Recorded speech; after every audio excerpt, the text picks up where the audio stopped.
গেল কয়েক সপ্তাহে ভারত যুক্তরাষ্ট্র সম্পর্কে চলছে টানাপোড়েন। মূলত এই সম্পর্ক ঘিরে নতুন করে উত্তেজনা সৃষ্টি হয়েছে ট্রাম্প প্রশাসনের শুল্ক আরোপের সিদ্ধান্তকে কেন্দ্র করে। রাশিয়ার তেল বাণিজ্যে জড়িত থাকার অপরাধে ভারতীয় পণ্যের ওপর 50% শুল্ক আরোপ করে ওয়াশিংটন, যা দুই দেশের কূটনৈতিক সম্পর্কে ফাটল ধরায়। এমন পরিস্থিতিতে সমালোচনার মুখে পড়েছেন ট্রাম্প, তাও আবার নিজ দলের সহকর্মীর কাছে। জাতিসংঘের সাবেক মার্কিন রাষ্ট্রদূত ও রিপাবলিকান নিকি হ্যালি সতর্ক করে বলেছেন, যুক্তরাষ্ট্র ভারত সম্পর্ক ভাঙনের মুখে দাঁড় করানো হলে তা হবে কৌশলগত বিপর্যয়। হ্যালি স্পষ্টভাবে উল্লেখ করেন, ভারতকে কখনোই চীনের মতো প্রতিপক্ষ হিসেবে দেখা উচিত নয়, বরং বিশ্বের বৃহত্তম গণতান্ত্রিক দেশকে মূল্যবান অংশীদার হিসেবে বিবেচনা করতে হবে।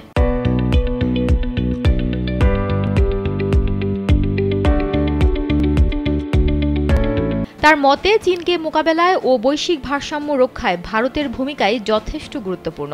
অর্থনীতি, প্রতিরক্ষা ও আঞ্চলিক নিরাপত্তা সব ক্ষেত্রেই নয়াদিল্লি যুক্তরাষ্ট্রের অপরিহার্য সহযোগী।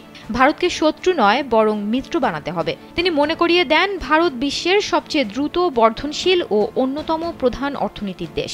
এর বিশাল তরুণ জনসংখ্যা এবং কর্মশক্তির কারণে আগামী দশকে এই দেশ বিশ্ব রাজনীতিতে গুরুত্বপূর্ণ ভূমিকা রাখবে।